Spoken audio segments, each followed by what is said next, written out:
Hello and welcome to Ode to Games. I'm Kevin Valley, joined alongside just Logan Plant. How you doing, Logan? Good, Kev. It's been a while. I haven't talked to you like all month. Yeah, it's been I think 3 weeks since 3 weeks. I last recorded. How was last Mhm. week without me? Did that? It was good. It's the Yeah, first time I've ever recorded the video version on my own end, so there were some hiccups there, of course. Yeah, but we got it up, so that was good. that's the most Yeah, important thing. yep. Yeah, And now we have Sonic Frontiers news to get to later, we which do. is We really have a juicy exciting. rumor that may or may not be a rumor at all, and may just be news that is just straight up We'll news. find out. Also, no Zach this week. He is out. Let's get into one of the big things that happened, Splatoon 3. So that is going to be coming out really soon, and it had the Splatfest for everyone to take part in. Yes. And Logan, you played some of it. How was the Splatfest? How was Splatoon 3 in comparison to the first two? Now that you've gotten a Splatoon chance to play 3, it. it's great. I'm very excited for it. That's instantly there's just quality of life updates in even that you could experience in the Splatfest that are like, man, this is going to be great. The main thing is ganging up with friends before you jump into a match was super easy, and it all happens in this new lobby, right? So it's a little different for the Splatfest. The theme this time was rock paper scissors. I was team paper. Kev, I don't know if you saw the team distributions, but it was Yeah, kind of wasn't one crazy. team 0 or Uh, something? the Or the the scores at the end. Yeah, so the way they score it is popularity gets some points, pro battles, which is actually an interesting thing I'm going to talk about in a bit, gets 15 points, and team battles gets 10 points. So 15 points is for the normal battles, I think. So like there's three different ways to score. So if all three teams score in one of the categories, the team that scored the 15-point category wins. Uh, Rock ended up winning the Splatfest, but it was funny because Rock and Scissors each had like 40% of the people, and then Paper was like 14.5%. And I was in the 14.5% that was on Team Paper. But it was pretty fun.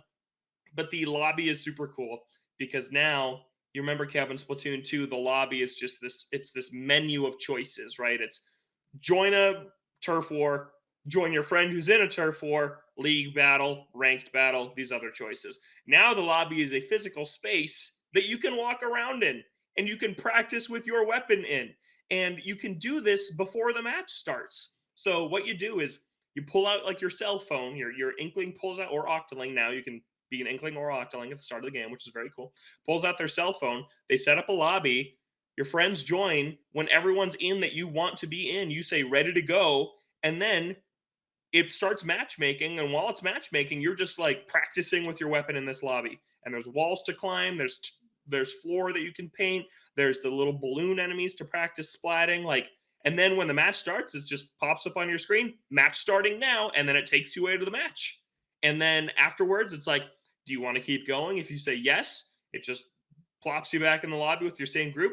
Or after each match, you can change your gear and continue, and then it plops you back in the lobby. It's just like it's super awesome because remember, all you could do in the lobby in Splatoon 2 was mess with the music. It's like, wah, wah, wah, wah, wah, wah. And now you can actually run around, play with your weapon. There's two new weapon types. There's the Splatana, which is like a windshield wiper samurai sword. Very cool.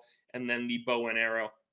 And so I was practicing with those because I used them in the turf wars, and it was really cool to get a little hands-on time with them outside of the matches. So that's just a huge change. Like right off the bat, that's as big as I think we thought it was going to be. It's going to make this way more fluid, way more fun to just jump into a match. So I'm really excited about that part of it. And then turf war was fun. It's turf war. Like there's a couple new interesting things like launching yourself into the battle. Remember, you don't just spawn at this spawn point anymore. You spawn in like this washing machine that's hovering above your spawn zone, and then you can launch yourself in anywhere within this like box in the opening area. Or what's really nice is right upon respawn, before you even launch yourself in, you can open your map and squid jump to a teammate. So you don't even have to respawn before squid jumping. So you just get back into the match way faster than you used to, and that's super nice.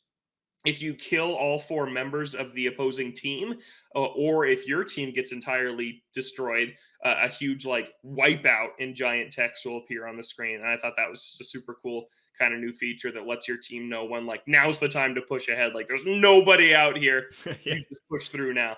I thought that was like a super nice little change. So yeah, just a lot of really little things. The core gameplay of it, it's still Splatoon, it's still Turf War, it's still very fun, but these little changes are enough to get, plus the new maps which I played, which were very good, are enough to get like 100 more hours out of me in Splatoon 3. I really liked what I played.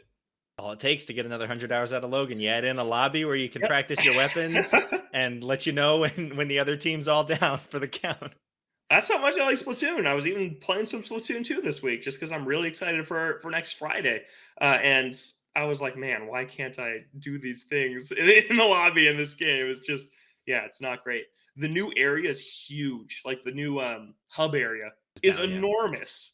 Like it's the city to just walk around, and they didn't have to do that. Like you don't spend that much time there. And then after you unlock everything once, you basically just jump to everything from the pause menu. But it was super fun to just, before the Splatfest started, you could customize your character, pick what outfit you wanted, pick your team, and then walk around this area. And it's just this like giant city. Like it's really, really big. There's like multiple like levels to walk up to. There's a ton of like alleys and hidden pathways. Like this game, I think, is just going to be massive in terms of content. Like from what we saw in the Treehouse with the single player campaign, that looks great. We'll talk about that in a minute. This main area is huge. There's more maps at launch than there's ever been. 2 years of content, DLC already planned. Like, yeah, I think this is going to be just a massive game in terms of content.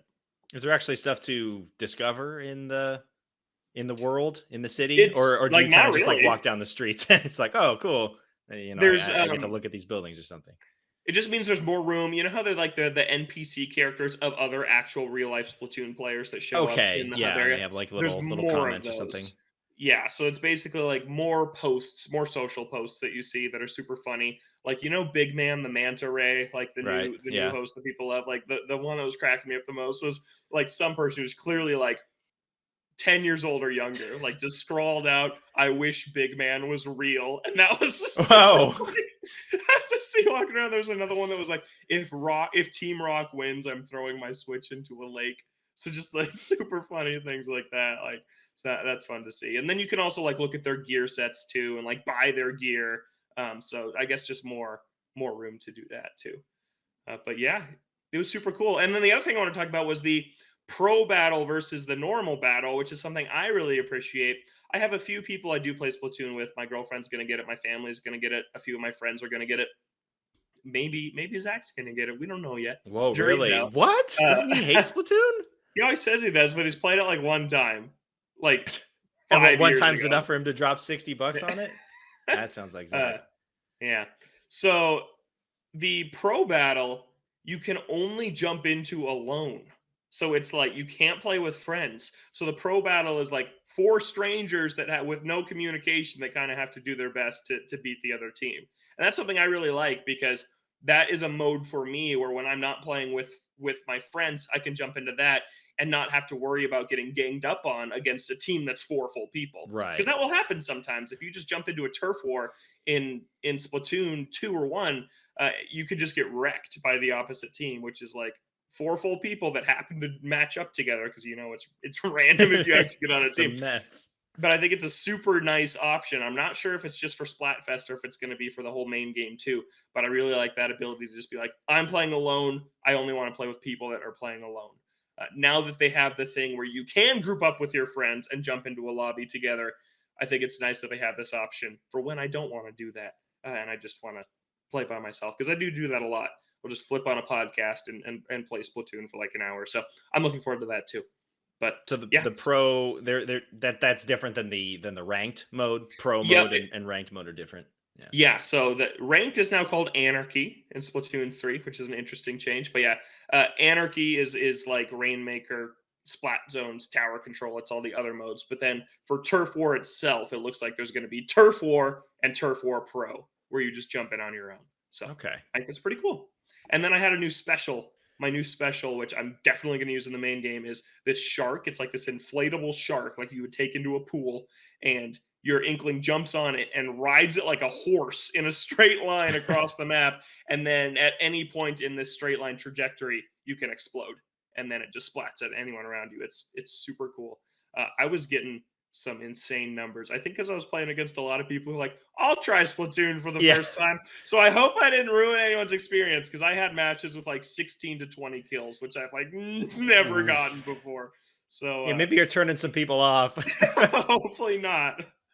Although I'm Hopefully sure that there's a bunch of players both who haven't played Splatoon before and have played a lot of Splatoon. So yeah, that's bound to happen with a bunch of different people. yeah. But it's great. I'm really excited for next week. I think it's shaping up to be pretty great. Let's get into the treehouse. So we had a random treehouse drop with two games that I don't see matching together very well, but they were Yeah, just together for some reason. So we had Splatoon 3 and Harvestella, which kind of works out for us because you're the big Splatoon guy and I like Harvestella a lot and I like farming games, so we can we can yeah. attack both of these. But it looked like this was more focused on the single player with a little bit more so on like tactics and certain things like that later on. What did you see from the little glimpse that we got of the story mode? I think it looks like the follow up to the Octo expansion I was hoping it would be. Splatoon 1 and two's campaigns feel very similar, and then the Octo expansion, like, it feels completely different. Like, it's way bigger. There's way more variety in the mission type. Like, there's just a lot more there to do. And this looks like that. Like, they kind of kept some of the mechanics from the Octo expansion. Like you have to have a certain number of currency to get into the next level, and if you don't have enough, you can go back to and do a different level. So that's kind of how they gate progression, which worked out in a really interesting way with the non-linear progression of Octo expansion. And then just the hub worlds looked cooler too. Like in Splatoon 2, I never finished the original Splatoon 2 campaign. I didn't think it was great. Octo expansion blew me away. I finished that right away. So I'm going back and finishing Splatoon 2 right now. And like the hub world is just like very simple. But this was like, man, you're in this like wintry industrial park. It's super it's still basically just like a way to get to the level to hop in, but it just feels like more of a world rather than this is just a level hub, which is kind of the vibe you get in Splatoon 1 and 2. So that's just a nice change. Yeah, I think it's going to be pretty cool. A lot of the treehouse felt like it was for new Splatoon players. Like it was like, oh, and you can swim up the wall. And I'm like, yeah, I know you can swim up the wall. Really? But That's news to me. the levels were pretty cool. They showed one level where you used the new windshield wiper weapon, the Splatana, and it was pretty cool. Like how they were sneaking up behind people and taking them out, like Ghost of Tsushima style. So yeah, I think it looks really cool. I'm gonna probably finish this one much faster than I'm getting to the Splatoon 2 one here 5 years later, going back to finish that. I'm on the last set of levels now, the last world. So yeah, I thought it looked really good. And then yeah, they spent a lot of it just in the lobby showing like, oh, and you got to charge up your special and then do this. And it was just very like, if you've never played Splatoon before, this is for you. Not, but I guess that's the audience they're trying to appeal to because if you like Splatoon a lot, you're probably buying Splatoon 3 like me. So it made sense. But yeah, it was really just kind of an overview of the whole game. But single player looks good. Octo expansion is like seriously underrated. Like Kev, I would even recommend it to you. Is not super huge on Splatoon. I don't think you even played the single player of Splatoon 2. I didn't. I played some of it, but Yeah, like I don't it think I got is. very far. Octo expansion is $20, or it's on Switch Online expansion pack. For those of you that have that, it's like a seriously underrated Nintendo campaign. It is so good. It's so good, and this looks pretty good too. Sweet. Yeah. Yeah. I've thought about it a couple of times, but I don't know. Other stuff to play. there's Lots of there's other there's stuff to always play. something else to play. Like And I Harvestella. What'd you see like from that? Harvestella. Yeah, so a lot of what they were showing off here was kind of the dungeon crawling aspect of it. They showed off some of the farming elements of it. Um, it's kind of a aesthetic thing, but I'm always more of a fan of kind of the smaller plots of crops that you kind of like Hmm. grow in the area. Whereas here, I think they're much bigger squares, and it seems like they take up a lot more space. I'm not sure if this is just the initial plot that you get, and you can expand it in the future.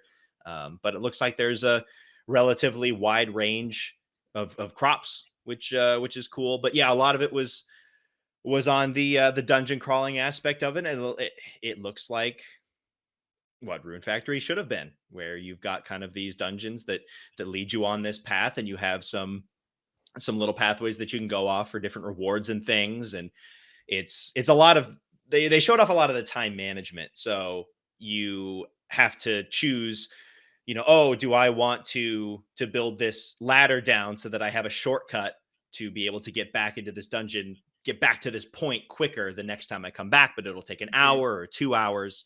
They also showed off that if you're running through the overworld map, if you're walking between the cities, that takes up more time. So if you have to run back from Okay. a dungeon and you don't have the item that can just teleport you back home, that's gonna take a bunch more time. Um, so yeah, it looks like a lot of the dungeons are going to be based on time management and that sort of thing. Um, so they showed off that. They showed off the changes in classes. So they're running with just, I forget what the first class was, but you get they showed off getting the mage class later on. And I'm not exactly sure how that's all going to work out, because the game, it tells you, oh, this enemy is very weak to, mage attacks. I'm like, okay, Mhm. cool. And it allows you to change the change to the mage right away there. But if you are just doing it normally, you can only change the jobs at certain points. So hopefully there's not a lot of backtracking. Either that, or hopefully the enemies aren't too skewed where it's impossible to kill them if you're Yeah. not using the correct job class. But looks cool that we have a bunch of different job classes to choose from, and it looks pretty. They were showing off some of the sites, even just from your farm or certain areas in the dungeon. And it's just a really nice looking game. The character portraits are really nice too. It's shaping up to be really good. I'm looking forward to it. Yeah, it looks really great. Like this isn't super my genre, but like my sister loves these games. You love these games, like, and so I know a lot about them just kind of Yeah, through you guys. And this one osmosis. looks really, really good. So yeah, I like the art style a lot. It has very much that Final Fantasy Square Enix kind of vibe, and just watching the gameplay, like it's like, yeah, they could have like called this like Final Fantasy farming, and you would have believed it. Like it Yeah, looks it just would fit right super into cool. that, or Yeah, into one of their other JRPGs. I Yeah. feel like the only thing from this vertical slice that I saw was it seemed like there was a lot of running back and forth. I know that the gameplay presenter said they got lost once, so maybe they were just lost trying to find the right place to go. But yeah, I hope that the area between these overworld areas isn't so large that you spend your whole day kind of running back and forth. But and that's something like you said with like shortcuts unlocking over time and things like that that could get better to make kind of streamline your efficiency. That's kind of what farming games like this are all Yeah. about, right? Um, so yeah, that'd be my only concern. But it seemed like they were playing a pretty early part of the game, so that's something that Yeah. would probably change as you got further. Like even in Stardew, like I know you unlock like different ways to get to town faster, get to Oh the yeah. mines faster as you go.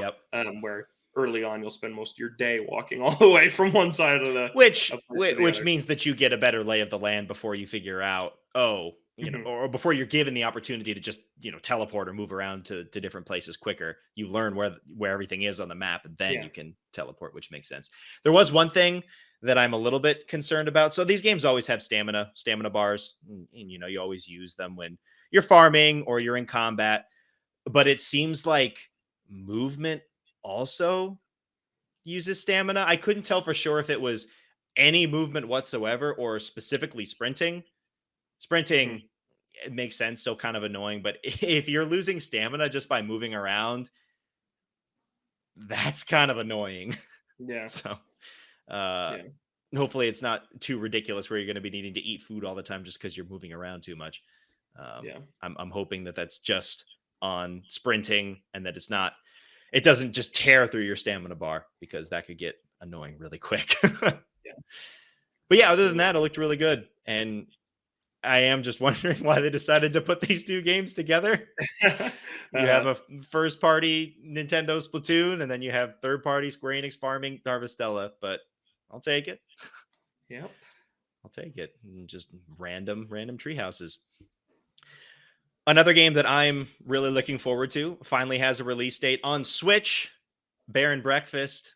If Yay. If you forgot, it got delayed on Switch. It's already out on PC. It's been out for a little while. but they had to delay it to just get it feeling right on a controller as compared to a mouse and keyboard. And now it seems like they're ready. September 15th. Are Yeah, you they going to be said picking only this be a up, few Logan, weeks. or are you Not going to right now. thinking about it? Not right now. I'm in the middle of some huge games right now, and then Splatoon. That's 6 days after. So now I'm passing on that. I've gotten a lot better in recent years of not pulling a war groove and buying an indie I'm interested in, knowing I'm not going to touch it for maybe ever. So I forgot about Wargroove. yep. Oh So my god. I'll be passing for. Actually, the top indie on my list right now is Curse to Golf. I don't know if you've been following that one at all. Seen a couple of things about That it. game Yeah. looks sick. That game looks awesome.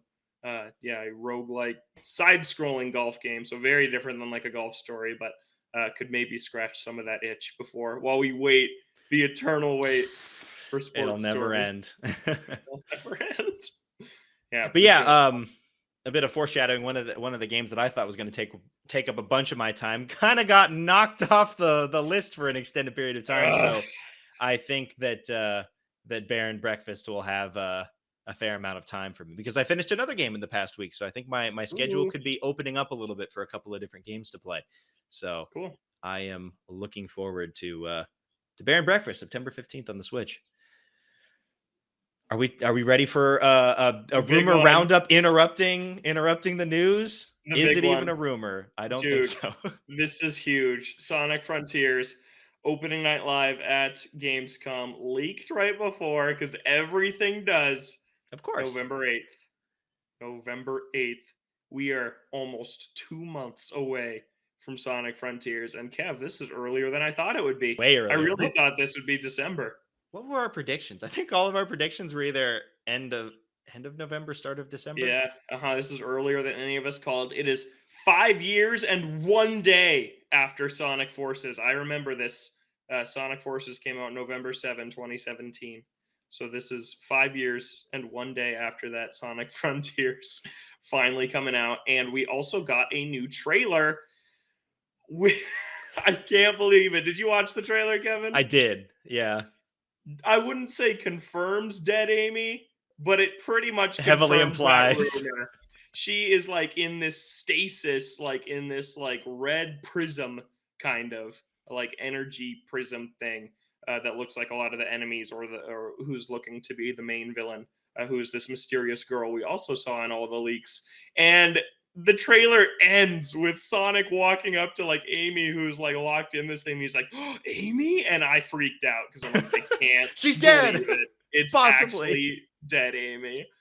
But the trailer was really good, Kev. We got some finally confirmation of some new open zone areas beyond just the grassy one. There's like a desert and there's like a plains. So we now know of at least 3. I'm sure there'll be a couple more beyond that. And then we got confirmation of some more 3D levels, just like the classic levels, including Sky Sanctuary, which was just in Generations. I guess that was 11 years ago at this point, but it's coming back again. Yeah, I'm very excited for this game. I have high hopes. I know it's going to be better than Forces. I saw some gameplay from some Japanese outlet. I don't remember who it was. And they showed like 4 different branching paths that you could go on like the highway level that they've been showing off. And it's like, man, Forces had none of that. There was like no branching paths in that entire game. So like the levels look a lot deeper. The Sonic felt really horrible in Forces. Like you couldn't really control him at all. And it looks like that there's definitely more player autonomy in Frontiers. Like, Kev, this is shaping up to be the best thing, I'll say, at least since Generations. Yeah, even if it's not great, I think it'd be hard pressed to be worse than Sonic Forces was, just because there was nothing in that game. Even if this game isn't that great, at the very least you can run around in these open areas and just It'll fart be around different, or something, right? And so Forces you have new was just experiences like at the very least. Forces was just a watered down version of what came before. This is like, yeah, like you said, even if there are some issues or some growing pains going into this open zone format, like it's going to be different. Like it's really a reinvention for the series. And it's been a long year talking about this game. We've done it for 8 months in a row now. But we finally have a date, and I pre-ordered my copy. I pre-ordered from GameStop. because there are two different exclusive steelbooks. There's one at Ooh, Best Buy and one at GameStop, that checks and out. And the it's a GameStop one's better. it's really cool. Yeah, yeah. It's the Japanese box art. They're different. It's different box art for Japan and the US, and the Okay, GameStop steelbook is the Japanese box art, which is pretty cool. So nice. yeah, Yeah, I thought it was a good trailer. I mean, I am glad that we have the city level, but I watch these trailers and I see levels that I haven't seen before. I'm like, I have seen those levels. Like, whether it was, yeah, you had Sky Sanctuary or you had the 2D version of Green Hill Zone, I think, yep, showing up, uh-huh. and then you have the city coming back, which looks really good. Um, Hmm. but man, what I would give to have a trailer where you see these new levels. It's like, wow, like here's like 3 or 4 different levels that I have not really seen before. We got one with the city, and Yeah, that's uh-huh. and that's kind of it. I guess you have it with the open areas. Um, But they're pretty but basic, right? They're right, like, that's kind of yeah, all that we've seen from that is a different skin. Maybe there's different gameplay elements, but from what was showcased here, it was basically just showing, hey, you could be running on sand or you could be running on grass because it yeah, just had Sonic running forward and it yeah. changes the environment. So it would be a bigger deal if they showed off radically different traditional Sonic levels. Maybe they're still in there. I don't know. But that is the thing with Sonic. No matter what game it is, they got to keep on going back to that well for some reason. I don't know Hmm. why. I don't know, Kev. I kind of feel like this could be the we have a date. It might be time to retire Rumor Roundup and then talk about this game when it comes out. Because personally speaking, I don't want to see any more of this thing before I play it. Like I don't want to watch more trailers. I don't want to get spoiled. I felt like Forces showed way too much, and then the game Well, was it two didn't help hours. that if it showed anything, that takes away from the 2 hour runtime. Uh-huh. So maybe it's time to just press pause until this game comes out, and we'll have the big blowout episode for that in November. I thought it already got retired since they weren't weren't even rumors at a certain point for the past like two Uh-huh. months. Yeah, Um, but like I'm going from the point of reading everything I can about this game to being like, all right, I'm ready. well, you've gotten to that point where you've seen enough where you're comfortable enough dropping the money down. You're Hmm. not sitting here like, what is this game gonna be? Oh Oh my well, god! I would Like, do that for Sonic whenever. That's might be foolish, but it's oh, just it who I is am. very, very Yeah. foolish. Looks great though. My main concern, if this is the last time we're talking about this game for a while, I'm very excited about the exploration. I'm excited about the 3D levels. I think those look very good. I'm excited about the open world. I think that looks fun to roam around in. The puzzles may be basic, but they probably won't be annoying.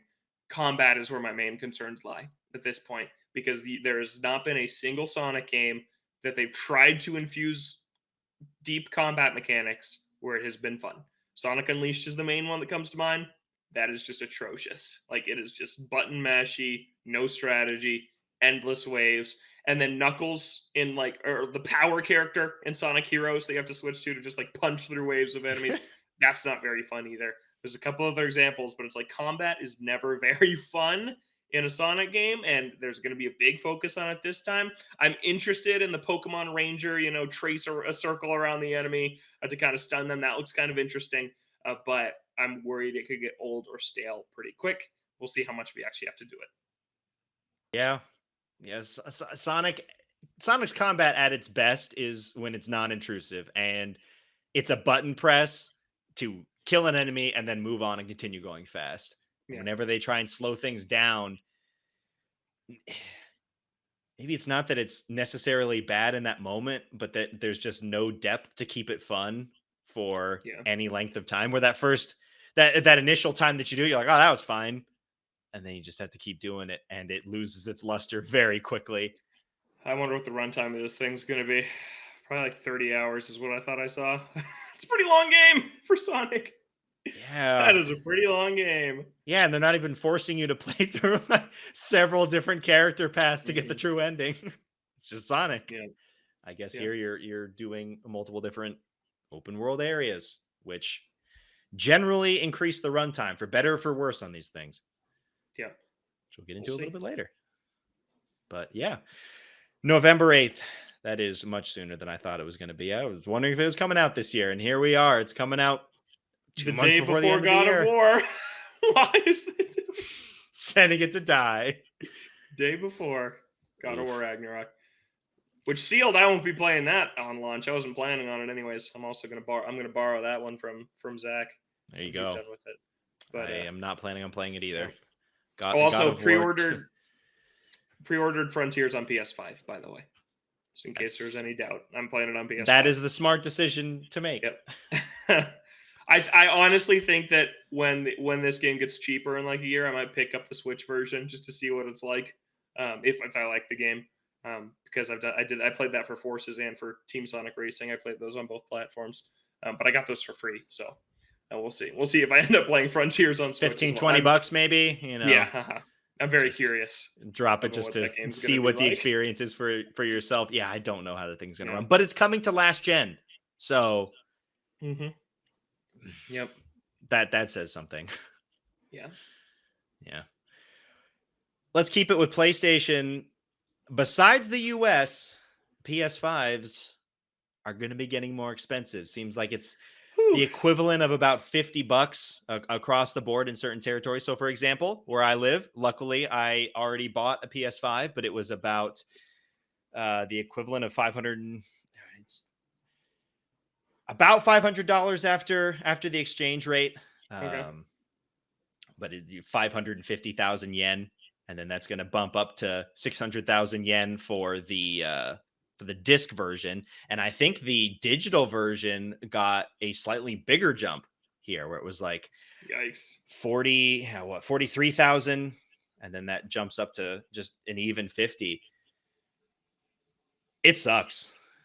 It really sucks, especially for the people that have been trying to buy this thing for the last year plus, or maybe since it came out and they haven't had good luck. And now they're sitting here having to pay more for nothing added. Yep. It's the exact same console for $50 more. And it hurts even more when you look at the competitors. You look at Switch and you look at Xbox, and they have no plans to increase the price. And then you just have Sony increasing the price by $50 in all these territories, and you have $70 games now. It's just expensive. Across the board. It's kind of gross. And when I see the other companies not having to deal with any of that, it makes it feel a little bit worse. If all of them were like, man, I'm sorry, but we can't be operating with this. Like, okay. But if Sony's the only one doing it, it's like, did you really have to? Oh, we got the cat in. Did you really have to do this? Like, yeah, it's really? like, so Oculus just did this, right? The Meta Quest, as it's now called, got a price hike like a month ago, and people are like, "Man, you would never see the console makers do this." And well, here we are. Now one of them is doing it, and it is pretty gross. It's like it's been kind of a rocky gen so far, and I know there's been world circumstances surrounding all of it, but like you come off the high of the PlayStation 4, which had like 100 million units sold and just some of the greatest games I've ever played, some of the greatest games of all time. And now it's like PS5, it spent its first 2 years being extraordinarily hard to find. And then right as it's starting to become easier, I write these like commerce articles every weekend for IGN, and the last 2 weekends the PS5 has been in stock all weekend on Walmart. It's the Horizon Forbidden West bundle, where you get the disc edition and the game for like $550, I think. And so it's even a little cheaper than that game would be, right? It's like $20 cheaper than it would be. And that's been available for like the last like 14 days in a row. So if you wanted a PS5, you've been able to get one. So we're starting to get to the point where anyone who like has been actively searching will probably be getting one. In the US, in other territories, that's not the case. And those are the ones being affected by this. So yeah, it sucks. And you look at honestly, if I didn't, I'm very glad I have one and you guys have one now at this point. Like you and Zach, like you squeaked in there and you got it before this ended up happening. Well, yeah, specifically me, because I would have to deal with that. If Zach hadn't bought Mm-hmm. one yet, as of now, the US is going to stay at the same price. You wouldn't have to worry about that. But here, because I didn't want to pay for the exchange rate to get the US version over here and ship it over, I would have had to deal with that. And I feel like here's what I would have done. I mean, I don't know. I don't know what you think of this. I feel like I wouldn't have made this announcement, and I would have just been making the bundles and then taken the loss on the software, and like in these other territories where they raise the price, just sell it for $50 more, but include a game, and just don't say anything. Just say like, "Yep, we're focusing on making these bundles over the main console, and then sell them for $50 more." I feel like the look on that is not as bad. Yeah, you're taking a loss on the software, but this is just disgusting.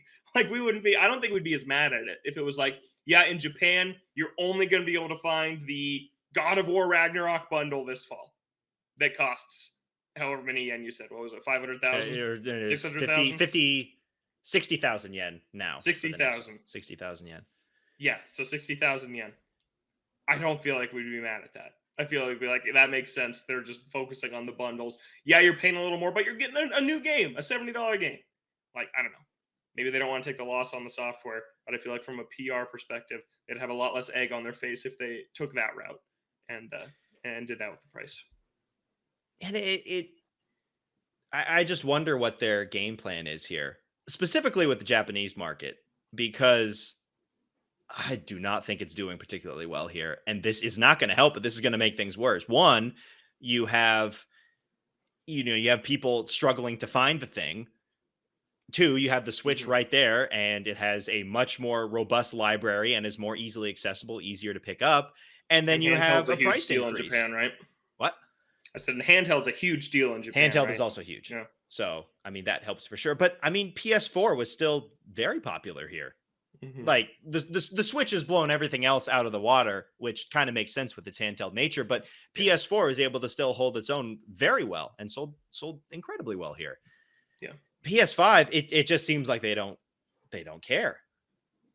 And I think that is really short-sighted to focus everything on the US market.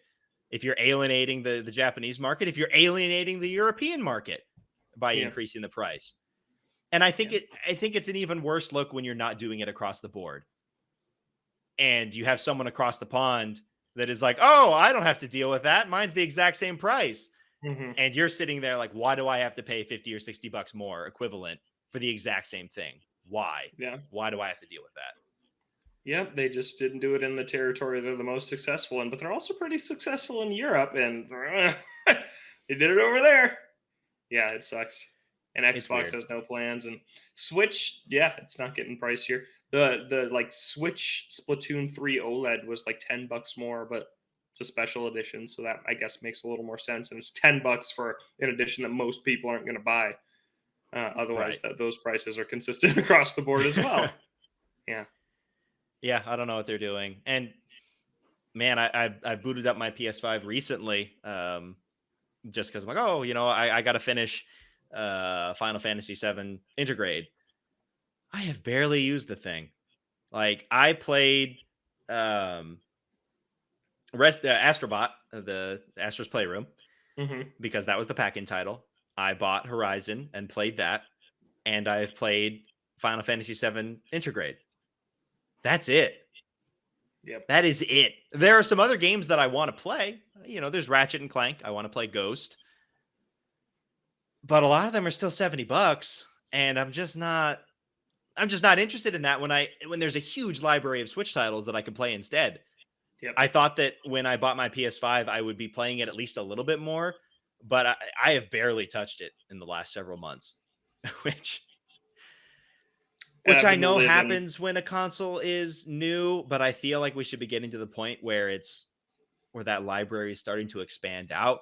And maybe that's an issue with the focus on these big blockbuster titles, where if you're not super into, like if you're, for me, I don't really care about God of War Ragnarok. Maybe I'll play it when it's $20, if it ever is, because PS5 games don't drop in price as quickly. Maybe I'll play it if it ever does drop to that point. But if I don't want to play God of War Ragnarok, or I don't want to play Last of Us remaster or remade for $70, is that it? Like, generally, is that going to be it for me for a while? Well, it's going to change. You're going to get Yakuza 8 sometime soon. Like that's probably a next year game. And then Spider-Man 2, I assume maybe not for $70, but you'll probably play that at some point. Yeah. So that will change. I think that there will be more that will interest you coming up. But I know, like, Also, I feel this way in general about the industry. Games are look too good and take too long to make now. It's just so long between these different franchise installments now that it's like, man, what has Sony first party even done this year? Like, Gran Turismo came out, had a ton of Yeah. microtransaction issues. Horizon came out, that was 5 years after the original. Like, this stuff just takes too long now. It's like these gaps between. I feel like PS4, like what PlayStation 4 had like two from Naughty Dog. It had 3 games. It had Uncharted 4, Last of Us 2, and Lost Legacy. And it's like I can't even fathom that on PS5.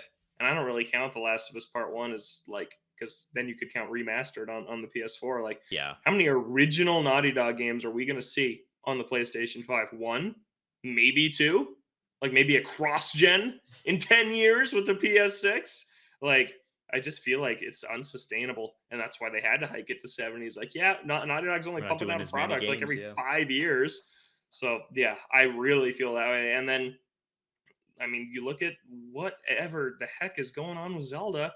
It's going to be 6 years between mainline entries by the time that game comes out. I think I'll throw this out there now. I think this is the month we get a re-reveal. I think it's time. I think we're going to get a direct. Or sorry, yeah, September. I'm still in August when we're recording this. I'm on the last day of August. I just crossed over into September. Yeah. Happy September, Kev. Woo! I think you are now in the month where we're going to get a re-reveal of Zelda, hopefully in a Nintendo Direct this month, if it's coming out next spring. But it's like 6 years between that.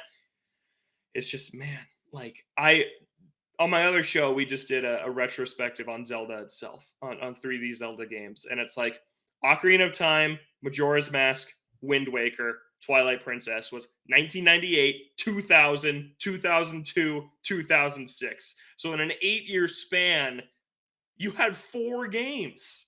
And now here we are, Breath of the Wild 2017, 2023. That's 6 years, 2 games. Like, it's across the entire industry. This stuff just takes forever to come out. And I think it's really been noticeable on the PS5 generation.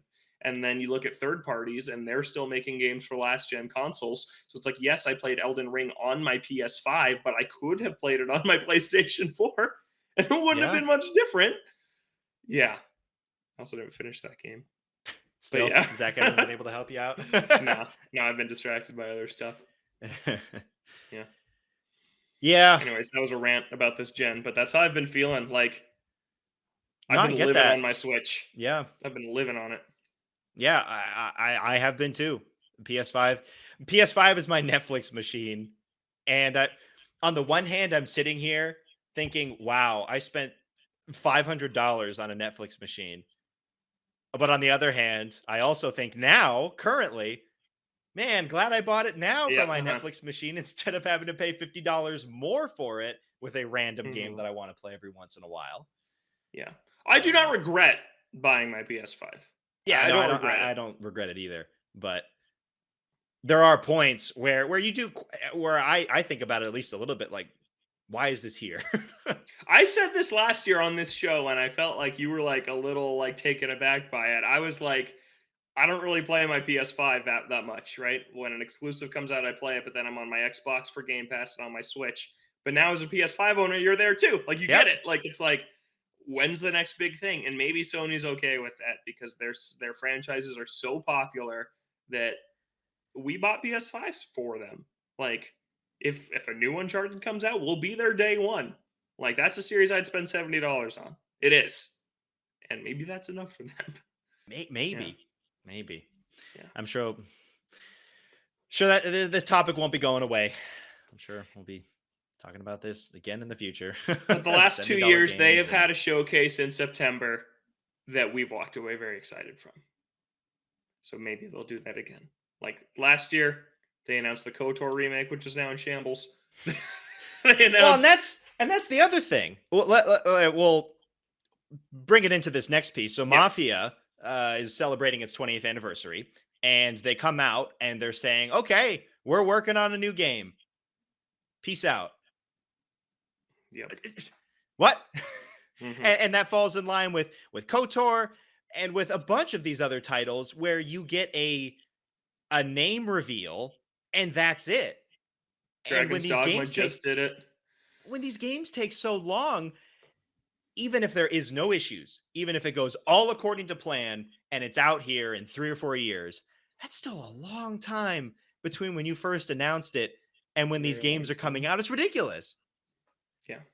And if you have any issues, then it looks even worse because we've known about it for so much longer. hmm Yeah. It's time for games to stop doing that, especially if you're making it for like PS5, which they surely are. I mean, you look at like Metroid Prime 4 was five 5 years ago at this point. Nintendo will never do that again. They will never do that again, and they shouldn't because it's not worth it. Yeah. Yeah, even if you feel pressured to announce something at that point, man, wait at least another 6 months to a year to have something to show. Even if Yep. it's just a CG trailer with some story elements or something. Yeah. That can be a little bit weird, but at the very least All, there's something to go off of instead of just a title. that's all that opening night live Yeah. was But hey, yeah. Dead Island Dead 2. Island 2 came back and they actually had gameplay to show. Maybe not in the reel right away, but they had gameplay to hmm show there. Shout out to that game for coming out of the Yeah. grave. What, Yeah. 7, 8 years later? 2014? I think so. Wild, Yeah. wild. I've come to expect that though from a lot of those. If Jeff Keighley is there doing the showcase, I assume that all I'm seeing is a bunch of story trailers or And there name will be drops. there's always a couple good things sprinkled in Of that course. make it worth watching or maybe just worth reading about later. But like Sonic Frontiers release date was there. That was huge for us. And then Yep. like Lies of P looks super cool. The Pinocchio Souls like game. I don't know if you saw that one. That I game looks didn't see too super much of it. interesting. Yeah. Looks very good. Yeah, there's a couple others that caught my eye, but were mostly CG trailers at this point. Yep. But yeah, there was a few. There was a few highlights in there. Yeah. He just does too many shows a year because He does. he does the Summer Games Fest, he does Opening Night Live, and he does the Game Awards, and they're all in the same 6 month span. And it's like, how many new things are Jeff, there calm really to down. share here? Yeah, one of those could be axed, and I think we'd all be okay. Yeah, because they all feel the same, or they'll all hmm have overlapping announcements where it hmm feels like you're watching the same show again with slightly different coats of paint or something. Yep. Yeah. Good old Jeff Keighley. And last little bit, so I mentioned this a little bit earlier. One of my most anticipated games dropped, and I have not played it, and I am not planning on playing it until it gets a heavy price drop 1 and is heavily patched 2. Saints Row is out. It reviewed incredibly poorly. When we're Mhm. talking about AAA games, a 7, like if you're looking at Metacritic, 70 across the board, that's not good. That is not good. And last I checked on OpenCritic, which I've been using more lately, it's a 65, which Yikes. is really bad. And I've seen some Yep. people play it. I've seen some reviews of it. And one, you have a litany of bugs and just other weird glitches and nonsense that you have to deal with at this point, which on the one hand you come to expect from a lot of these games, especially with open world games like this. You kind of expect some things to break, and eventually that's going to get patched and that will be okay. But it seems like there's still very big problems with the meat of the game, Yep. and that you're just doing the same things over and over again, which is really frustrating with the criminal ventures, that seemingly the only thing that is different than the rest of the game is insurance fraud, which has been there since the beginning. That has been there since the beginning of Saints Row, and that's always Okay. been a fun one. But they've always been able to come up with different cool things to do. And then now it seems like, oh, kill this wave of enemies, or drive this car over here and pick this thing up and go back, or drive this car and shoot these enemies. And it just seems like you're going to be rinsing and repeating through all of these different criminal ventures, and you're forced to complete some of the criminal ventures to continue on with the story, which Yikes. Okay. is gross and kind of lame. So you have all of that. The gunplay doesn't seem like it's anything to write home about. It's basically it's a There's a lot game of that's performance issues too. yeah, Yeah. performance and glitches and all that stuff. It seems like a game that is stuck in 2013 and or 2014, right around the time that Saints Row 4 came out. And that's not good No. because that stuff is passable a decade ago. But we're here now and you need more to bring to the table, and they just don't. And I don't know where they go from this iteration of Saints Row, because when Agents of Mayhem came out and that game flopped, the thought was, okay, well that sucked. Now you have to go back to Saints Row because that's what you do best. The Say what you will about Saints Row, they're all at least competently made, some of them better than others, and arguably most of them are pretty good times. So you could Hmm. go back to that and it would be fine. Now Saints Row comes out and it's kind of a disaster. So what do you do? Really, what do you do? Because Yeah. if you go and make a sequel to this with the same characters, people don't really like the cast of characters here, which would make it a much tougher sell to go on to the next game in the series with the same cast of characters. But I think it would also be weird if you go back to that original cast of characters because because it made sense to remove them because they had basically written themselves into a wall Because of like the superpowers. because of the superpowers and all this other stuff. Like Hmm. I don't. What if you just start over with those characters? What if they do Saints Row again, the third time where it's just called Saints Row, and they bring back what's his name, Johnny Gat? Johnny Gat, the Yeah, boss, Shondi. I don't know. I don't know how that would work because I feel like they already basically removed that option for themselves with this. Like I guess they could go back and do it. I don't know.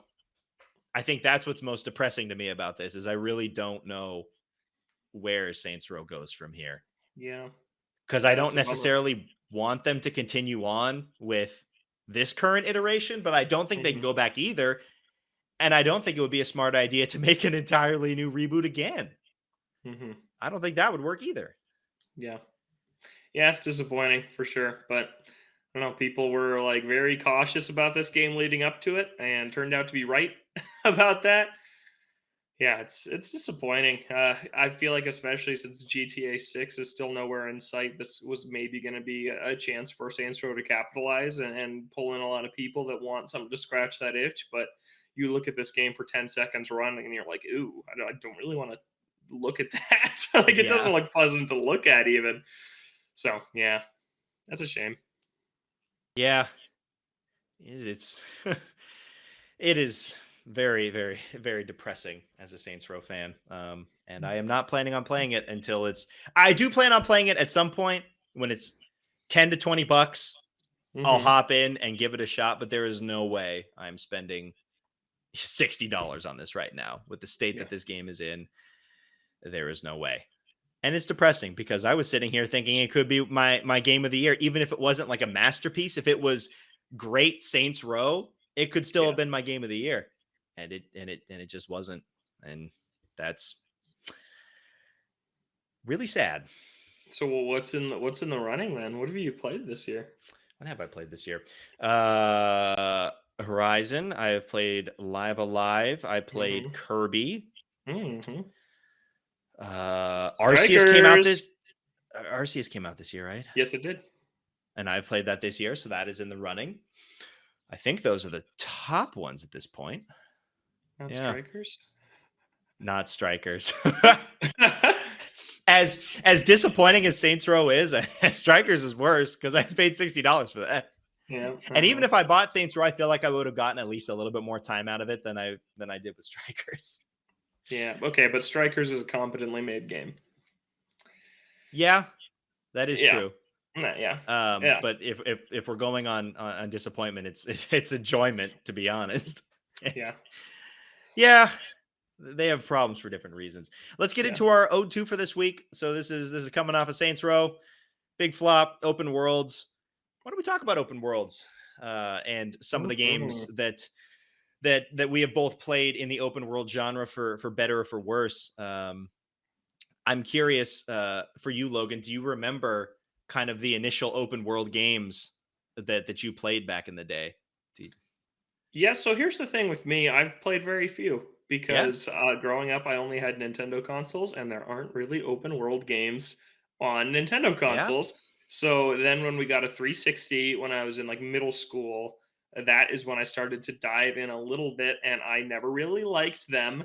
I still don't really like most of them to this day, which is why I wanted to talk about them because I am discovering a genre of them that I absolutely love, which I've talked a little bit about on the show before. I think when Elden Ring came out like 6 months ago. So it's been a while. We can revisit that discussion a little bit. But I played Skyrim a little bit in middle school, but I just dinked around. I didn't do anything. Like I went to the town hall of chickens. I made everybody really mad there. yep. I wanted to own that shop that this woman runs, so I ran all the way across the world to get married to that woman, and then I ran that shop. But you can't even really run a shop. I was like 12 years old, so I thought I'd be able to run this Yeah, shop, but I could not. I yeah. didn't quite understand the limits of what you could and could not do in this open world, and that's all I really did in Skyrim. I think I had a Uh, similar experience to Skyrim. Maybe I did a little bit more in the story, but I had friends that like lost their lives to that game basically. Like they put in so many hours and I farted around in it for a while, had a little bit of fun, but yeah, yeah, I don't know, it didn't really grab me.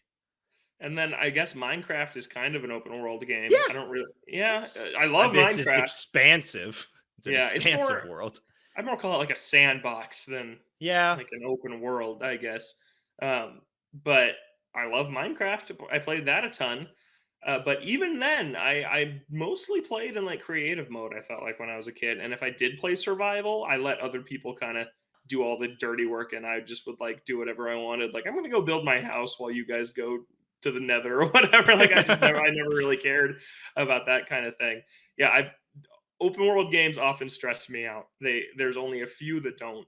They stress me out when they icon barf on the map. I tried to play Assassin's Creed 3. That's a famous one in oh my god. back catalog because I liked studying the Revolutionary War. I thought that was a cool time period. So I got that in 8th grade. Hated that game. Uh, just the icon dump. Yeah, I can't stand it. I hate it when it's like, oh, you can go do all this side stuff, and then the side stuff is a varying degree of quality. Oftentimes not very good. But it's And all then labeled the same, so you can't really tell yeah, what's actually like quality content and what's complete filler. but then I get total FOMO and I'm like, I have to do everything or I'll be Yep. missing out on the experience. And then I get burned out and then I put the game down. Or I beeline the main story and I'm severely underleveled and I don't have a good time doing that either. So yeah, most open world games I really don't enjoy. There's only a few exceptions, of which I have a list of here. But Kev, what'd you play early on? I guess Midtown Madness would probably be the first one that I played. I had the original and 2 on PC, and then a friend had Midtown Madness 3 on Xbox. And I would count that as a relatively open world. It gives the original gave you a large map of Chicago that you could just drive around in, and then Midtown Madness 2 had London and San Francisco. And I think at that age, I was able to have more fun just romping around in these worlds. Hmm. And that was a simpler time too, where just the simple act of having this open area and being able to just cause mayhem and cause traffic jams and all of this other stuff was still very novel, in the early 2000s, Yeah. playing these games. So I have very fond memories of those games. And of course, they have like racing modes as well and stuff. But yeah, a lot of my early experiences with open worlds came in racing games. So all the Midtown Madness games, and then the other one, Test Drive Unlimited. That one blew me away just for its size of the world. Like you had this entire like a 1-to-1 scale of one of the islands in Hawaii, and just driving around that at that time was mind blowing because Hmm. there's like no way like it's like I'm really there. Like I could get the same experience if I drove around the entirety of the map. It'd be like, I could actually be there, and that's super cool. And that game was really fun. I think that was a well put together game, and it had other elements, like buying properties and buying cars and all that other stuff that I Mhm. really enjoyed back in the day. So started out with racing games, and then the 360 era, Saints Row, of course. I still think Saints Row 2 is probably my favorite open world in that style. Far Cry 3 was another one. I think that one was new just because that was in a first person perspective. A lot of the times when I was playing these games, it was, pulled back third person. So I think I remember it for that. And of course, GTA 5 back then. That was, I still think about how mind blowing that game was when that came out, and that it could run on the Xbox 360 was, it's Yeah. still crazy to me that that game looked as good as it did when it came out, and how expansive and detailed the map was. And I think, at least for me with a lot of these games, it's really a matter of areas that you remember, if an open world is good or not. Like I think back to Mhm. Saints Row 2, and you could explore through the airport, and there was like underground, like piping and stuff that you could go through, and tunnels and things. There were very distinct areas of town. There was like kind of a trailer park home that you could go through and explore through, in like a Chinatown and stuff like that. And GTA 5, you have all the different airports in the desert area. You have the base and some of the other areas in the downtown.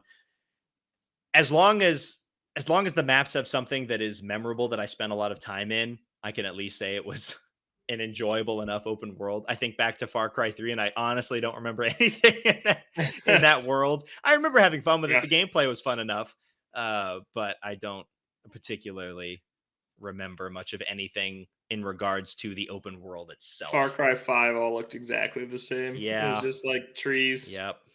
mountains. That's it. And like Yep. shacks. I remember like flying in a plane a lot with Zach, but yeah, that game was pretty forgettable. It did not make my list. Yeah. So yeah, those were my formative experiences up through the 360 generation. And then more recently, we have Horizon, of course. I enjoyed the open world of Horizon. Maybe it's a little bit too big, but I think it was just exploring through these decrepit cities of the old world that I just found really interesting, at least on first run through. Maybe it would be less awe-inspiring going through a second time, but on that initial playthrough, I enjoyed exploring the world and kind of piecing things together. And then Breath of the Wild, that one's more so just for the sandbox that it gives you within its open world. If the game didn't have as malleable of systems in terms of, like the magnesis and hitting the the rocks to be able to launch you in the air, doing all these weird things that you can do in the open world, if it wasn't as malleable like that, uh I don't think it would be anything super special, because it is, I mean, it's got its moments, but it is a very expansive world with a couple of different locations. But I think that world is really helped by the rest of the systems within the game, of how, you could chop down a tree and use that for fire, or yeah, get on a rock and and hit it with your sword and launch yourself across the map. Yeah. I think that really lends itself well to making that world much more interesting to explore, because it gives you options. Because some of these games don't. Some of these games are just like, hey, run You're a around from point A person to point that B. runs, and that Yeah. is all you can do. Yeah, I agree. One other thing from Saints Row that I heard, that is one design choice that I absolutely hate, is just the driving between mission waypoints, where you'll start a mission and it's like, okay, let's meet at this location. It's like, oh God, that's across the map. So you drive across the map and you talk to the people, and Ugh. all right, let's start this mission. And the mission is right where I was originally. So I got to drive across back Oh to the other side of the map man, again. that's brutal. Uh, that That's sort of tough. stuff is not fun. Yeah. But yeah, those are some of my experiences in open worlds. I'm sure that you could talk about Breath of the Wild and some of these other games a little bit too. Yeah, yeah. So, like I said, I don't like checklisty open world games, which I find most of them fall into the category of. So, for a long time, I thought I just did not like open world games. But then, really, starting kind of with Breath of the Wild, came this wave of open world games that weren't checklisty, and instead, you really got to decide what you wanted to do. So, I didn't find them overwhelming because it's like, yeah, there's not 2,000 icons on my map. The exception to that is one I do have on my list that I did enjoy, which is Spider-Man, which is maybe the most checklisty open world game you will ever play. But if you kind of avoid a lot of the side stuff, it doesn't matter. Your level will still be good enough. And so I just played that game linearly and really liked it because swinging around that city is fun. So I didn't mind getting from mission to mission across the world because it's just fun to get there. So that's kind of the exception to the super checklisty one. And then another one that does have a ton of stuff on the map that's pretty overwhelming is Forza Horizon 5. But again, it's just really fun to do. So I didn't really mind it because it's like I just do enough races until I'm ready to move on. It's not like, oh, I need to grind these boring side missions to level up so I can do the main mission. It's just like, oh, there's 10 choices. You need to do 5 of them. And then you'll unlock the next set of things to do. So I really, really enjoyed that game. But then the main open world games are really like Breath of the Wild, as you talked about. I'm playing that right now, actually. I'm playing that for work. Yeah, I'm working on, I'm kind of doing a cleanup project on the guide for this game for IGN. So I'm gathering like some screenshots that have been missing the last few years. So I'm just running around that world again. I am way better at it than I was 5 years ago. I think I've played a lot more like combat intensive games because it's very different Zelda combat than most other Zelda games. So I was not very good at it. But like the shield countering, I'm very good at now. I fought a white Lionel, which I looked it up is the second hardest Lionel, and I killed it. And I was like, whoa, I don't think I did that at all when I played this game the Yeah. first time through. I'm killing Guardians like crazy, but they're pretty easy once you have the Master Sword to kill anyways. But yeah, so that's been super fun just re-exploring that world. And yeah, I just have memories of like making that flying machine where you like put the metal block on top of like the mine cart, and then you magnesis the mine cart, and then you like lift it up so it's like lifting up the block you're standing on. And I flew across the world like that. Just super fun stuff like that is awesome. Ghost of Tsushima is another one I really liked because you aren't following like an icon to your destination. You're following the wind, which I found super enjoyable. And it's just a gorgeous game too. And the combat is amazing. So I did a lot of side quests just because even when the side quest was just kill these waves of enemies, the combat was so much fun for me that I didn't mind doing that. So that open world to me was lifted by its immaculate combat. I still think it's my favorite combat in any game ever, probably. So yeah, that's why I liked that open world, is because I didn't mind the combat. Elden Ring, just super amazing world to explore. That tells you even less than Breath of the Wild told you. And I do find that really enjoyable, even if it's too hard for me to finish. I spent 25 hours in there and really, really loved it. It's also gorgeous. I love the art style of that game. Yeah, and super scary. You never know what you're going to find coming around the corner. I guess that's what I love the most, is kind of the element of surprise, which I feel like a lot of these games lack. Like, I feel like Horizon Zero Dawn had more of it. I feel like Forbidden West completely lacked any sense of surprise. It's like, okay, go fight this monster now. You know what it is. You know where it is. Go fight it. I'm like, okay. I would say there's one segment, the highlight of the game, which is the super cool like city you go to, the underwater section. You know the part I'm talking Yeah. about. That part is super cool and has surprise. But for the most part in that game, I'm like, you tell me where everything is on the map. It's like even things Yeah. you're not even close to. It's like you need to fight a Thunderjaw, you can find it here. You need to fight this, you can find it here. You need a tall neck, here's the locations of all of them. And it's like that game just lacked any surprise for me. I think that's currently my runner for biggest disappointment of the year. I really did not like that game. Anyways, Halo Infinite is like it's much smaller. I don't know. It's kind of like open area. It's like almost closer to like Pokemon Legends Arceus, where like there's these 5 distinct areas, but they just all happen to be on the same map. So it feels like an open world. So I'm not sure how I really view that one, but I really, really liked that campaign. And I liked how you went into the traditional Halo levels like Sonic's gonna do. So There we I'm go. Yeah, excited for Sonic that. open zone. Similar. Open zone. And then Bowser's Fury is an open world game. Interesting pick. I It is it not? It totally is. I, I don't know. I I think it is. guess. Yeah, I love it, and I loved Bowser's Fury. That game was amazing.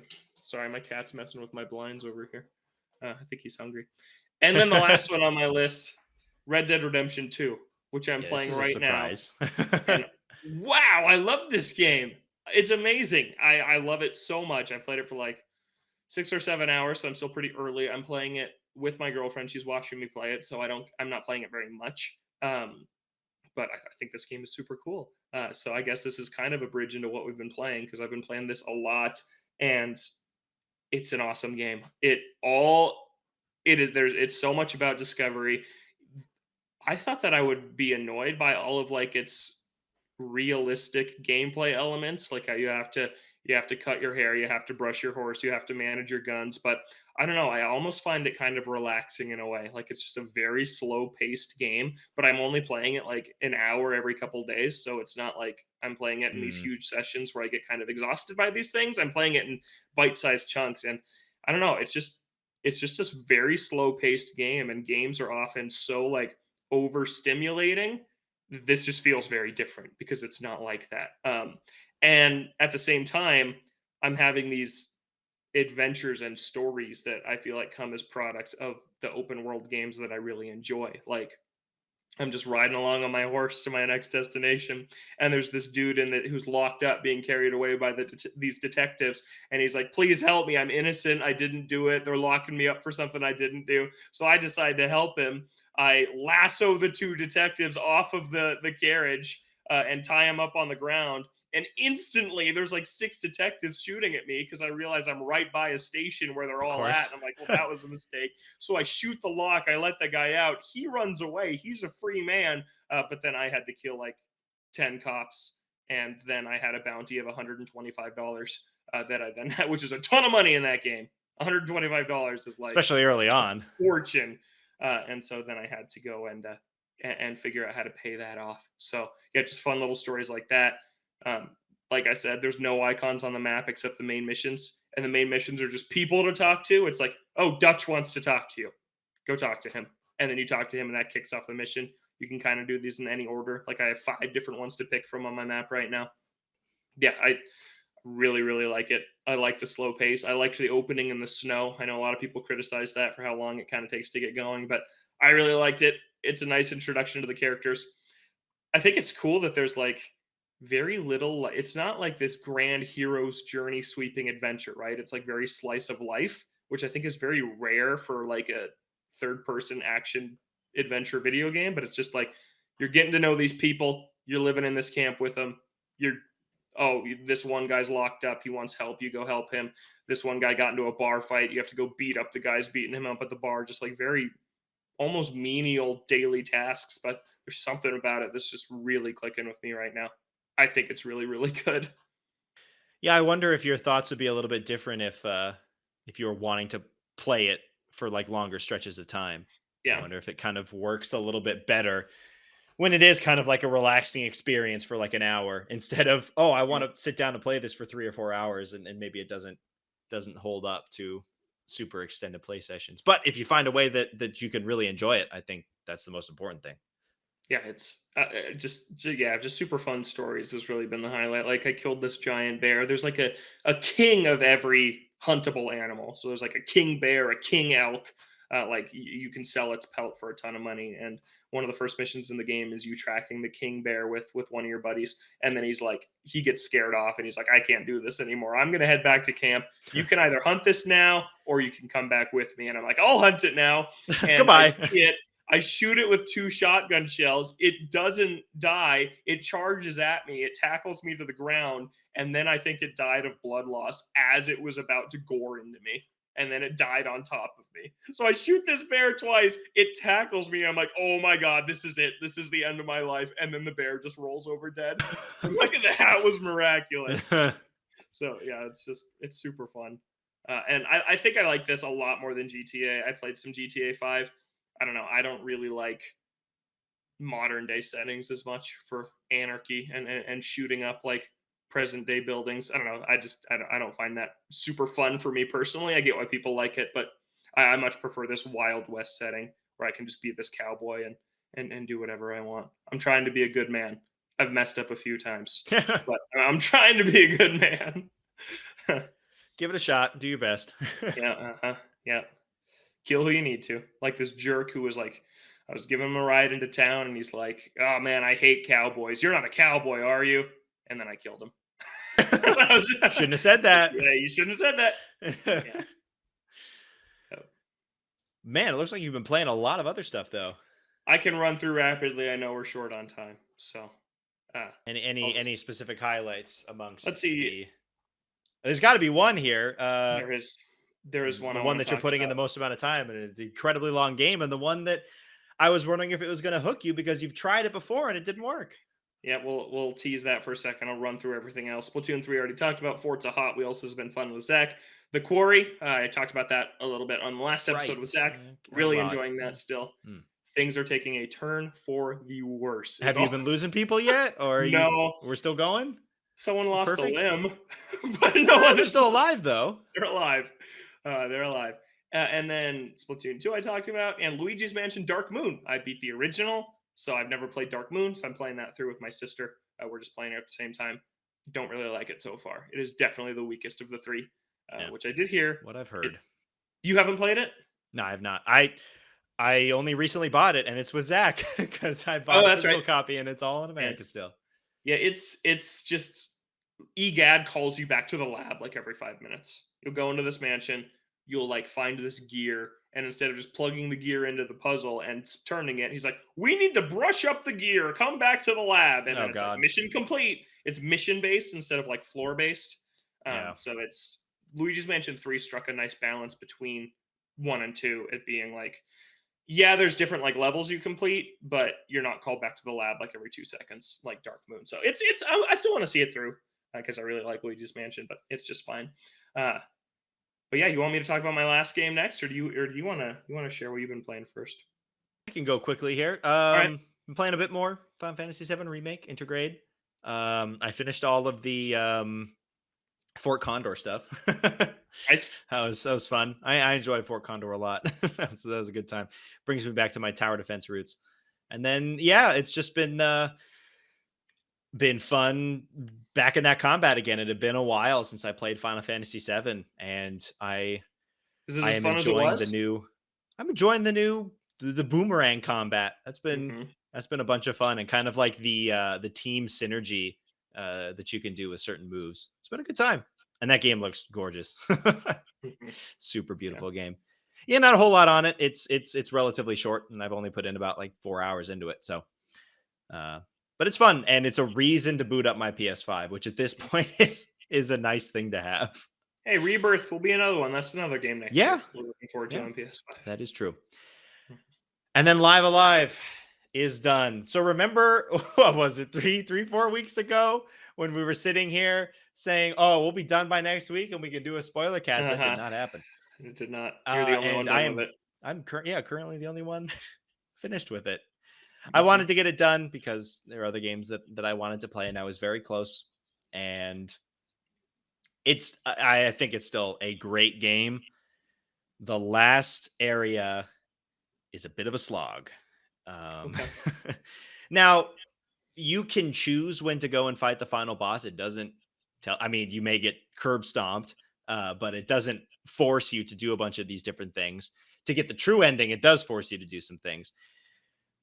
My main issue is with the amount of backtracking that you might have to do for certain characters. So basically, you start out in the final area as one of the characters of the entire group.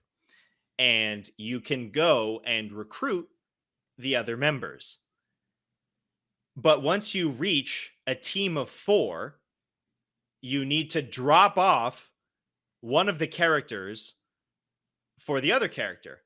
Problem is, that character goes back to where you originally found them. So if you want to Ooh. have them join back into your party, you have to walk all the way back with all of the random encounters to talk to them and then have them join back in. And they may have all the gear that you put on them, and that gear is just currently on them.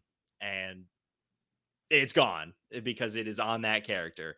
Yikes. So if you are trying to go for all of these different dungeons that require certain characters, you're having to run around and go back and forth to grab these characters to do their thing and then go to another character, and it's a little bit exhausting. I That's a mean, lot. it gave me reason to level up my characters, which made the final bosses a little bit easier, but compared to the rest of the game and the rest of the campaigns that were bite-sized in the most perfect way, where it was just this tight bundle of fun that just kind of ended at the right time for nearly all of them. This one feels really out of place because it is significantly longer and there's a lot more to do. But I think where it struggles is in the backtracking and the fact that it reuses one of the maps.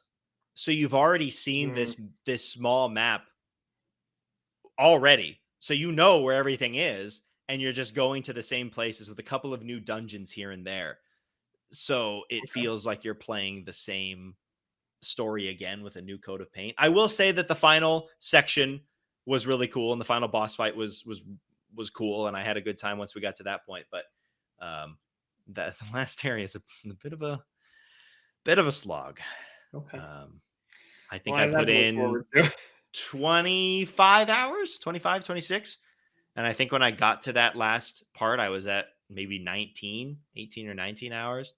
And I specifically tried to do as much as I could to get the best ending. I was looking at guides to make sure I got the best ending Mhm. and all that other stuff.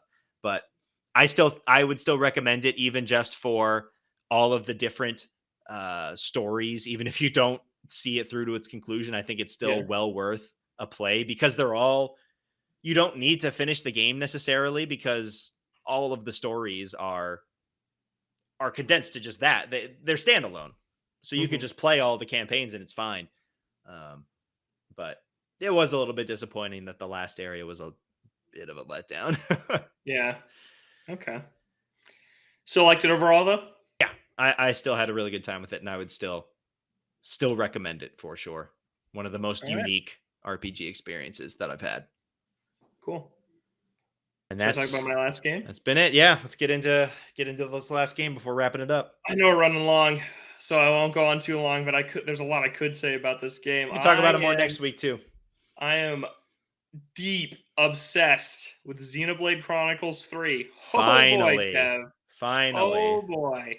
I am in love with this game. I think I still don't know if I count an expansion like Sunbreak as my in the game of the year conversation.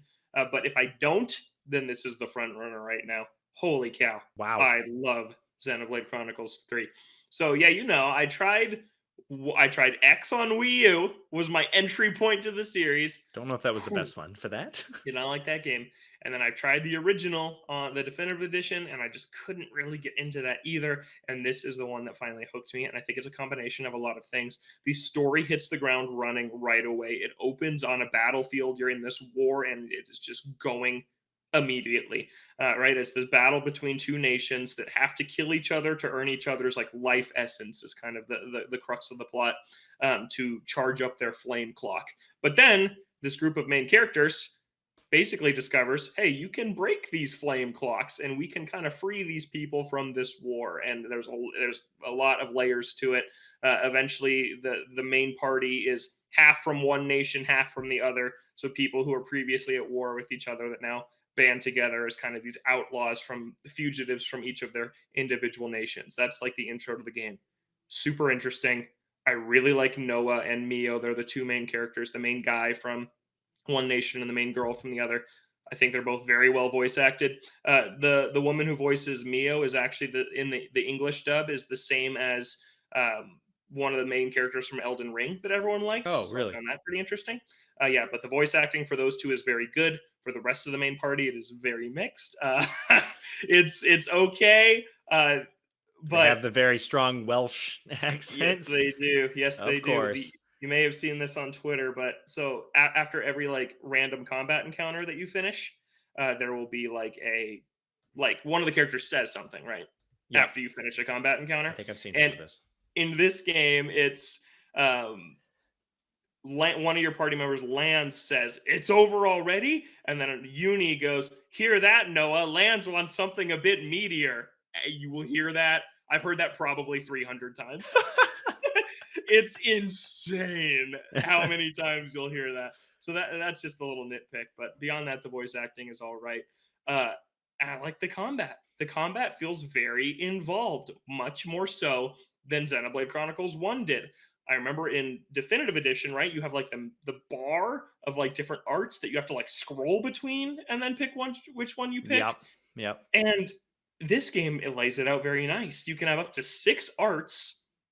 3 of them are for your class, and then 3 of them are for other classes you've mastered. And so then for the 3 that are the class you currently have equipped, it is X, Y, and B. So you just press those, and it shows up in a little diamond in the corner, and then A is your special that you have to charge up. And then the other ones are up, right, and down on the plus pad. So you aren't scrolling at all. You're just pressing these buttons, and then there's bonuses for pressing them at the right time, which I'm not sure if that's a thing from Xenoblade 1. But there's I like don't think so. if you press the art right as an auto attack lands, you get like a 20% bonus damage. Oh, okay. So it's like, Hmm. and then there's like chain arts where you like use 2 at once, and you have to like press those at the right time. So if you do like auto attack art into chain art into art, you're like doing like this timing that's like super satisfying, almost like a rhythm game that's really fun to pull off. You can switch characters in battle, which you don't really do when you're out in the field, but when you're in boss battles, if like everybody's dying, I have found that when you are controlling someone, they're more effective than when you let the computer do it. So I will usually actually play healer in boss battles to just keep everybody alive. And so that's super fun to just rotate between. Yeah, the combat is super good. The world, it's a gorgeous game. The As side always, yeah. quests are like fully voice acted. Like there's That's these impressive. hero quests where so you have your 6 main part. It's overwhelming how many people are out on the field, right? Because there's 6 people on the field plus a 7th hero. So I heard in past Xenoblade games, you pick which of your 4 party members you want out, and then some are benched. Right. Some are on the sidelines. Yeah. In this game, everyone's in all the time. All 6 are out at How it all should times. be. And then you have a 7th rotating slot, which is a hero. And the heroes are people that you meet along the way that you can recruit. And they bring a new class into the fold, and you can have them out. So you have 7 people. Every time you get a new hero, that's a new option you can pick to have on your team. And then one of your 6 main party members unlocks that class upon recruiting a hero. So you're constantly changing classes. When you get to class level 10, I just rotate everybody's class to build this new setup. I find that part super satisfying. The soundtrack is amazing. Like, geez, I might like this more than Dragon Quest. Like, this might be my favorite Whoa, RPG of all whoa. time by the time it's done. I love this game so much. There's just everything about it is super good. There's like, I like the unique enemies that appear in the overworld, like the bosses Yeah. that are really tough, even when you're at Super or high above your level. level. Yeah, so that's super cool.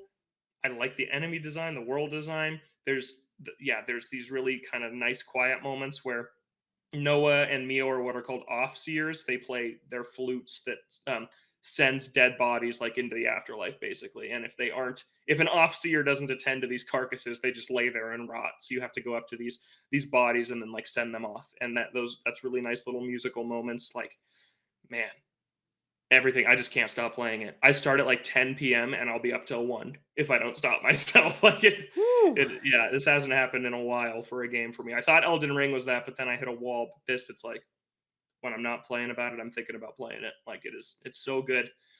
I hear that it really ties into the plot of the first 2, which is a shame because I'm not Ooh, going that's good back. for me. I'm not going back.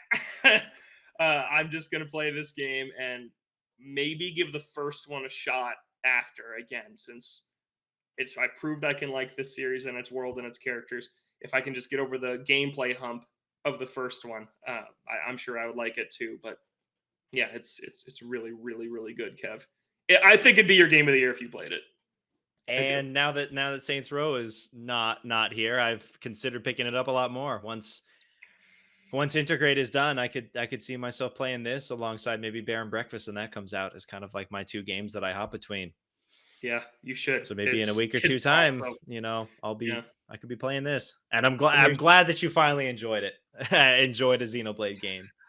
I know it was risky to drop another 60 on this Yep. series, but it finally paid off. I thought it would.